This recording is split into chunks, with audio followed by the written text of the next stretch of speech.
الحمد لله والشكر لله والصلاة والسلام على رسول الله.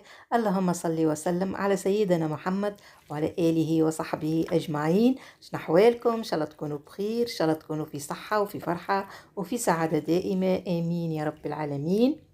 اليوم جيتكم بحويجة وبوصفة بنينة بنينة على الآخر وسهلة سهلة على الآخر.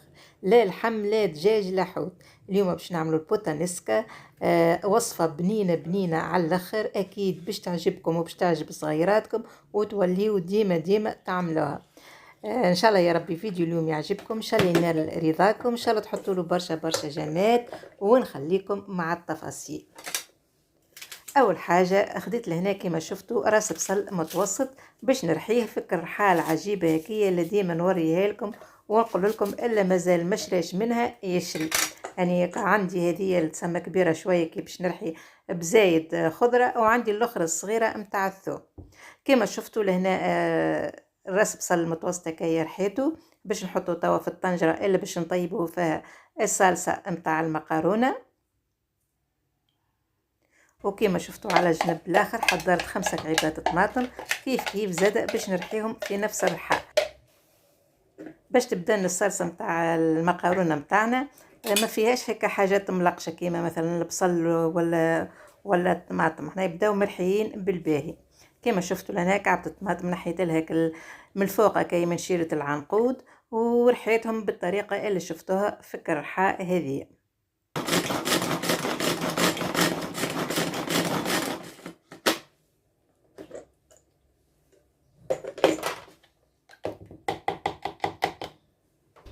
توا نمشيو نحطو طنجرتنا على الغاز، النار تكون متوسطة، نحطو شوية زيت زيتونة، ماذا بينا نستعملو زيت زيتونة باش الصلصة متاعنا تجي بنينة.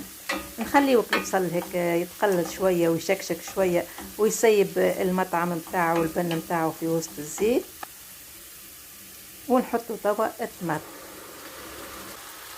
نزيد عليها مغرفه صغيره ملح. شفتوا مش مغرفه صغيره كي نص مغرفه صغيره خاطر ما نسووش راهو باش عندنا بعتالي عندنا الزيتون وعندنا الكباره ما نسووش هكوما حاجات مالحه زاد هكا نقراو حسابنا في الملح من الاول. حطيت نص مغرفه صغيره هكا هاو، حركتهم مع بعضهم وخليتهم هكا يتقلاو شويه الوقت اللي باش نرحي فيه سنينات الثوم هذوما. كما قلت لكم الوصفة دي سهلة وسريعة، معناها في 15-20 دقيقة على أقصى تقدير تكون حاضرة.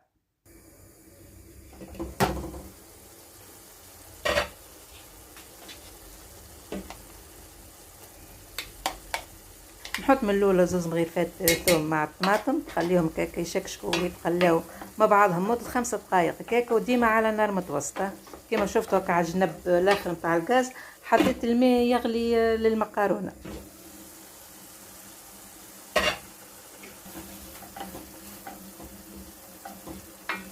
رجعت توا الطماطم باش نزيدها مغرفة كبيرة ممسوحة طماطم معجونة ونص مغرفة كبيرة فلفل أحمر.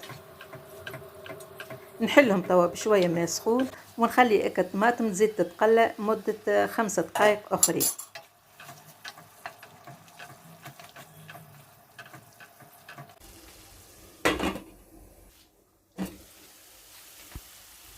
توا الطماطم تاعنا تقلات باش نزيد نفوحها ببقية الثوم اللي خليت منه بكري وزوز ورقات رند.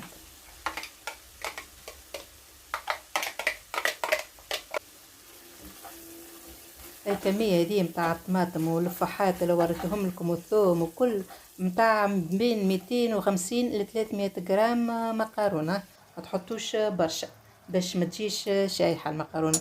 مكرونة البوتانسكا تبدا هيك مشخشخة بالصلصة. طيب باش نكمل هيك نمرق شوية الصلصة، مش برشا بالطبيعة، عندنا ميزاننا كما نعرفوا الكل. صلصة المكرونة ما تبداش ممروقة، تبدا عاقدة حاسيلو. ونغطيها ونخليها تشكشك مدة 5 دقائق هكا. الكل في 5 دقائق 5 دقائق، معناها الكل في الكل كما قلت لكم بين 15 ل 20 دقيقة وتكون الصلصة حاضرة. هاني توا رجعت لها. اخر حاجة باش نزيدها 2 مغرفات ولا 3 مغرفات ماك الزيت متاع التون، زاد يفوح برشا برشا الصلصة، على خاطر احنا بطبيعتنا باش نحطوا فيها التون هكا الزيت متاع الحكة ما معناها ما نبزعوش، نحطوه ما في السلطة زوز مغرفات ما كترش، ونحطوا شوية الزيتون تكون مغسولة وكل، وشوية كبة كيف نغسلوهم بالباهي بالماء باش تنقص منهم الملوحية.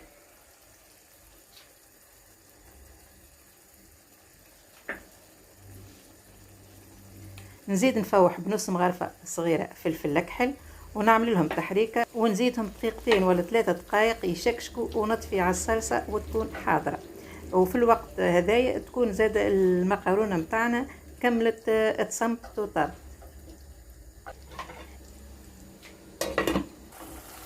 هذه تو صلصة هذه تو الصلصة متاعنا حاضرة باش نحط عليها المقارونة اللي صمتها. انا اخترت مقارونة هذه البلومة هكا ديريكت من الطنجرة، نستقطر بكلوشة كي المنقبة ونحط ديريكت على الصلصة. اسهل خير ما نقعدوا نستقطروا في كسكاس ومن بعد حاسيلو بنقص معون كما تعرفوا في السخانة هذه ماذا بينا بنقص معون وبنقص وقفة في الكوجينة. هذه تو المقارونة متاعنا تتسمى حاضرة. تنجموا تزيدوا فيها التن وتكون حاضرة، تكون البوتانسكا متاعكم حاضرة. اما يعني عندي لمسة اخرى حبيت نوريها لكم، هي لمحالة لمسة خولة، خاطر كي كان اللي يتبعوا فيا قبل يعرفوا البوتانسكا اول مرة عملتها في القناة مدة 5 سنين التالي في دار ولدي وعملتها خولة. حاسيلو جات بنينة تشره، وهذه معناها لمستها هي بالحق راه زادت البوتانسكا بنة على بنة. تاخد البلاتو متاعك اللي باش تحطه في الفور، تعمل عليه فرشة اللوطانية مقارونة، تزيد تحط من الفوق ترش عليه شوية تن شوية ريغوتا، يعني حكة صغيرة ريغوتا وحكة صغيرة تن، حطيت اشترهم من اللول واشترهم من بعد من الفوق بالكل. نكمل نغطي الريغوتا تو والتن بالمقارونة اللي قعدت. جربوها البوتانسكا بالطريقة هذه وقولوا لي وبرا راهي بالحق تزيدها بنة على بنة. نكمل نحط بقية التن اللي قاعد لي في الحكة وبقية الريغوتا عملناها وقت اللي عملتها خولة في الصلصة زادت الشامبينيون، اماني ما حطيتش المرة دي شامبينيون، اكتفيت تكون صلصة عادية وكهو. قرين فلفل قصيته وزينت بيه هكا من الفوق، وحطيت اخر حاجه الجبن الموتزاريلا قصيته وانا كما شفتوا هكا شرائط، نجموا ترابيوه ولا تقصوه مكعبات، في كل الحالات يبنن. نحط البلاطو متاعي في الفور، نشعل عليه من الفوق اكا هو مدة 10 ولا 5 دقائق نتوما والحرارة بتاع الفور متاعكم، معناها جيستك الجبن يذوب شوية او اكا هو.